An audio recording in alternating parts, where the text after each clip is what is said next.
Hey guys, Boone down south here.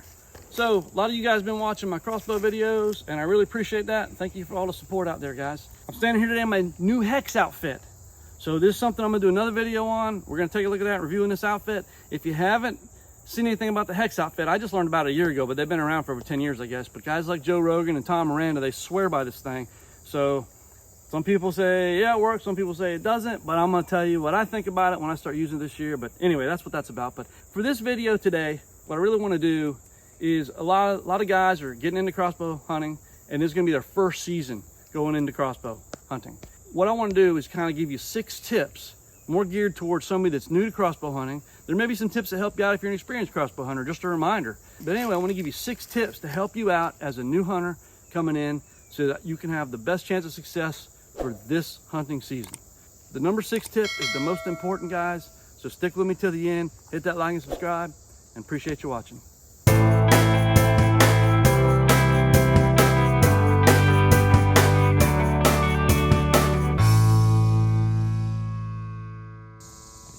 All right, tip number 1. This was a reminder from one of my viewers on one of my other videos, James Nix 4806, so shout out to James. But just a reminder that when you're practicing, we use our practice arrows, right? Because we don't want to break our hunting setup, whatever. But what I'm telling you, before you go hunting, you need to shoot your hunting setup right down to the broadhead. Sometimes those broadheads have to be tuned. It's gonna fly different, very possibly fly different. Now, if you're using a mechanical and you know it's gonna fly the same, you still need to test it out. I've been using a Rage, no contact, 100 grain, 2-blade broadhead for years with this crossbow. I know it flies identical to my 100 grain field point. I've tested it out though to verify that. Not to mention, I've already taken 11 deer with this crossbow setup and that Rage combination. Prior to that, you need to know, what is your broadhead choice? What are you practicing with? You don't want to be practicing, say, with 60 grain field points and then put on a 100 grain broadhead. It's going to fly different. You're going to miss. So make sure you practice with your hunting setup. It's very, very key, very, very important, because otherwise you just might get surprised. So that's tip number 1, practice with your hunting setup. All right, guys, number 2, you really need to practice from your tree stand. It's really, really important that you do that.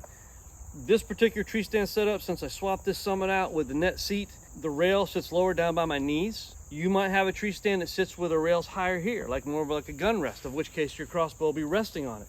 You need to practice from that because you got a pivot point on that spot. And so when you're shooting, you want to make sure you realize how you're going to grip. You're going to grip up in front, you're going to grip in the back. Definitely keep your fingers below. But how are you going to grip? Practice shooting. What's your shots looking like out this way? What are your shots this way? You need to practice in your tree stand to get totally comfortable with your shot. So that's number 2. All right, number 3, guys. You usually have a pull rope, right? You're pulling your crossbow up when you get in your stands. Sometimes there's little branches down below you and whatnot, and you're pulling it up, your crossbow's swinging a little bit. Try not to get it banging on the tree. Just take it slow and quiet when you do this. But when you get it up here, you really need to look it over. Do I have any vines or limbs caught in, like maybe in the cables and in my strings here? Anywhere in the flight path here? Do I have anything that got caught? Because if you do, you want to remove that kind of stuff, okay? Now, if your crossbow's already cocked, you definitely want to not put your fingers in the path. This crossbow is not cocked, okay? But if this was already cocked, you do not want to get your fingers in the path. Just remember that at all times. It's a safety factor. But once you get your crossbow up, check it over. Make sure nothing messed with your scope. Make sure there's nothing in the way of your trigger. Make sure there's no little twigs that might have got caught as you pulled your crossbow up. That has happened at times. So just something to think about that you don't think about until you're there. All right, this is number 4, guys. Now, here's the thing. Especially if it's your first time out there hunting. When that deer comes in, especially for you younger guys, okay? I'm 55 and I've been hunting since I was 12 years old. And I'm gonna tell you, sometimes I still get these same kind of feelings, but I remember my first bow kill I made was a wild pig in Florida on some game land. And when that thing came in, it was only a 10-yard shot with an old compound bow, and I was shaking so bad. The whole thing was shaking like this while I was at full draw. But your heart's gonna be pounding, right? When you swallow, you're gonna swallow so hard, you think that deer that might be 40 yards away coming in can hear it. You're swallowing so loud. You hear your heartbeat, you're worried the deer's gonna hear it. Just the adrenaline flow. You gotta calm that down. You gotta calm down, breathe, slow breathe, and you wanna kinda go through a mental checklist. You need to take your safety off, of course, but you gotta think about things. These rails here are to protect your fingers. Don't try to rush and move over, always excited and start putting your hands like this. Again, this is not cocked, but guys, always think about that. These crossbows are powerful. They will take your fingers off, okay? So think through a safety checklist, okay? Think about, all right, I gotta do this carefully, make sure nothing's in my way here. We're gonna take it slow, we're gonna breathe, okay? Because you're gonna get super jacked up and excited. You're gonna have an adrenaline rush like you don't ever get, okay? It's gonna hit you and your body's gonna wanna shake. You gotta calm down. Keep safety in mind. Just don't focus on, I gotta get the deer, I gotta get the deer, so big, oh my gosh. You know, you gotta settle down.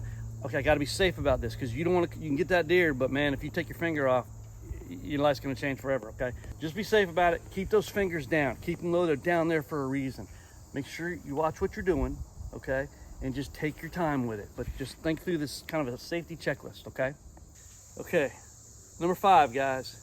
This is something you gotta think about. You know, that part of that excitement comes in, you stop thinking sometimes, you don't wanna do that. But with a crossbow, you know, if you think about it, these limbs are brought in.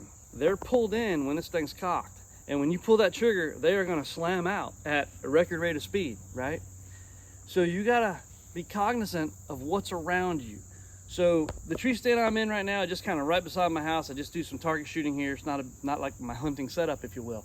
But in my hunting setups, I frequently try to cluster into, say, a group of trees where there's maybe where they branch out into 3 main branches going up or 2 main branches going up, and I try to get myself nestled in there. So I might have a tree right here, I might have a tree right here, there might be some limbs here, you know, but I clear out my shooting space. But actually, one of my spots, I got a big tree right here. But what that does is when the deer come from this way, I've got great cover. And that's why I like those kind of setups with the trees where I'm clustered in a tree setup, right, with multi-trunks. But what you got to think about, that deer's coming this way, or maybe they're going this way, and you're waiting on a particular one, and you're tracking that deer, and you're tracking that deer, and you're tracking that deer, and you're about ready to fire, okay? You got to think about that tree right there. When I pull the trigger, is when this expands, is it going to hit a tree? Is it going to hit a branch? Because if it does, a couple things are going to happen. You're either going to miss, which would be the best case scenario.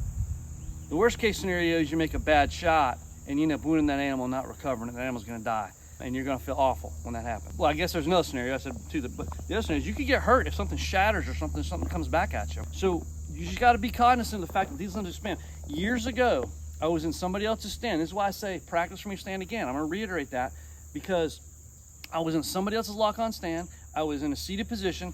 I had a buck come in. I drew my compound bow. He was coming in at a pretty tough angle to me. He gets in very close.